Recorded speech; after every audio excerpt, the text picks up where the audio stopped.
Hey guys, welcome back to the channel. And today we're going to be starting a new little mini series today. It's going to be something I've been working on for a little bit. Kind of had to wait for the end of the season so the final playoff rankings would come out and a final total rankings. So I was wondering, I'm a big college basketball fan and a big college football fan, as you guys know. And what if instead of expanding the playoffs to 8 teams, 10 teams, 16 teams, whatever, what if they did a NCAA tournament style bracket where there was 68 teams involved? Well, today I'm bringing you that. Here we have the 2021 NCAA Division I Men's Football Championship bracket. So what's going to happen here is I went and took the final playoff rankings that the committee came out with, and obviously it doesn't have 68 teams, as you would know. It has just 25.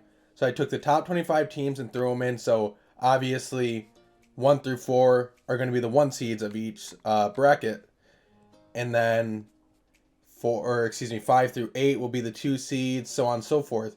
However, one thing you will notice is I had to use a different ranking system for the other one, which would be, I believe I used the CBS rankings. I used the CBS rankings, which I was able to get the rest of the teams to fill in. However, I did make it a rule that you'll notice all the 12 season up, I believe. There might be maybe 13 season up. I'm not exactly sure. I don't remember. There are no Power 5 teams from seeds 13 to 16 because normally you look at the bracket. Yeah, some of the Power 5 teams can get in at like a 12 and 11. As you see, I have Louisville up there. But you normally don't see them at like the 13, 14, 15, 16, etc. This is because those spots are normally taken by the smaller schools who may win their tournament or might barely get in that large bid. So I didn't want to put a Power 5 teams in those spots. So if your team didn't make it here, it's probably because they were just kind of on the outskirts of where they would be a 13 or a 14, so on and so forth. So this is what the bracket's looking like. I don't know exactly how these videos are going to come out, but today we're going to be starting off with the first 4 games and maybe get into one of these side of the brackets and just see. I just want to gauge how long these videos are going to be. I don't want them to be too long, but the way it's going to happen is I'm not playing them. I'm going to be simming through them, and then if in big moments, I will be watching the games to see how it goes. And yeah, let's get right into it. So looking at this, for example, for the games are played, the first round will all be played at home. Whoever's a higher seed will play at home. So the round of 32 games will be played at these designated spots: M&T Bank, the Hawaii Bowl, Mile High Stadium, the Sun Bowl, Raymond James Stadium, Lincoln Financial Field, Albertsons Field, and Ford Field. Then the Sweet 16 and the Elite 8 games will be played at Mercedes-Benz Stadium, AT&T Stadium, State Farm Stadium, and the Rose Bowl, Pasadena. And then the Final 4 will be taking place at Lucas Oil Stadium in Indianapolis. And this one should be a fun one. I'm very excited to get started. Let's get right into it. So our first game will be the Miami of Ohio Redhawks playing versus Ball State Cardinals. I was just thinking for these games, at least the first 4 games, I'm going to be putting them in just a random stadium that I didn't use, like Mercedes-Benz and such, just so all those teams have a fair advantage, I guess you could say. And honestly, for these, I'm just going to throw them at... Actually, we're going to play these games... We're going to put the first 4 games at the Holiday Bowl in San Diego, California. And just for the sake of it, I guess, just do live feed, so whatever weather's there is what's going on. And also, we're going to have them be playing 6-minute quarters. So, game 1 of first 4. The Miami of Ohio Redhawks versus Ball State. Winner gets the 16 seed spot to unluckily play Alabama. But here we go. Ball State wins the toss. They're going to choose the kick. So at the end of the first, nothing happening here. Ball State gets on the board first. Miami of Ohio responds. Ball State back up 14-7. At the half, it's 14-7 for Ball State.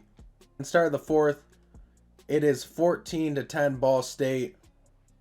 And an interception late for Miami of Ohio.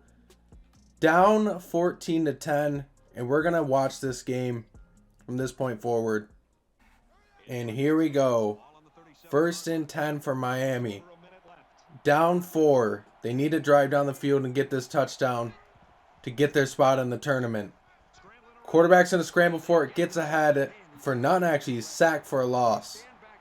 Minute 7 left. They only have one timeout to work with here. We are under a minute now. Can Miami of Ohio get something here? Throws a short one. Gets ahead for around 5. They're going to have to run hurry up as they are under 50 seconds now. 3rd and 6. Huge play here. And he's going to take off and he's sacked. 4th and 12 now. Don't want to use this last timeout. They are going to hurry it up. This is for the game. 30 seconds left. Are they going to snap the ball? Back to pass. Looking. Cross the middle and it's incomplete. Ball State will come away with this win. And that's the game. First team moving forward. Well, I should say moving in. This Ball State knocks off Miami of Ohio to get in. The next game we have is two 12 seeds going at it. It is Western Kentucky versus Louisville. Winner of this game gets into play Wake Forest, the 5 seed. Will it be Power 5 Louisville or will it be the Group of 5 Western Kentucky Hilltoppers? I'm actually going to up the quarter length to 8 minutes and see how that plays for this one. These first few games are kind of just gauging to see how things can go, so we're going to try this. Game 2 of the first 4, Western Kentucky Hilltoppers versus Louisville Cardinals. Western Kentucky goes down and scores early, 7-0 Western Kentucky. The end of the first, Western Kentucky leads 7-0. Louisville's offense cannot get going. Western Kentucky up 14-0 over Louisville. At the half, 14-0, Hilltoppers are up. Louisville can still not get on the board. Finally gets 3. Western Kentucky responds with 3 of their own, 17-3 here. 17-10. Western Kentucky goes down, scores another one, 24-10. And late in the game, Louisville turns it over as it looks like Western Kentucky is going to finish this one out. Actually, a fumble somehow. And Malik Cunningham is picked off. That's going to end the game. 24-10. Western Kentucky will move on to play Wake Forest. Our next game is a battle of 2 Power 5 opponents, the Washington State Cougars and the Kansas State Wildcats. Winner gets in to play 6-seeded Louisiana Raging Cajuns of the Group of 5. Either way, no matter who wins, I'm excited to see that matchup with Louisiana. And after that last game, I think I'm going to stick with 8 minutes. That seemed good. Kansas State starts with the ball, goes down, gets a quick score, 7-0. Washington State answers with a touchdown. We're tied at 7 at the end of 1. Washington State goes up 14-7. Washington State now up 21-10. 28-10, 28-17. And at the half, it is 28-17. This one much higher than our last couple. We are in for a good second half. Kansas State goes down, cuts the lead to 4, but Washington State responds with a touchdown of their own. Heading into the fourth quarter, Kansas State is threatening. 35-24, they trail.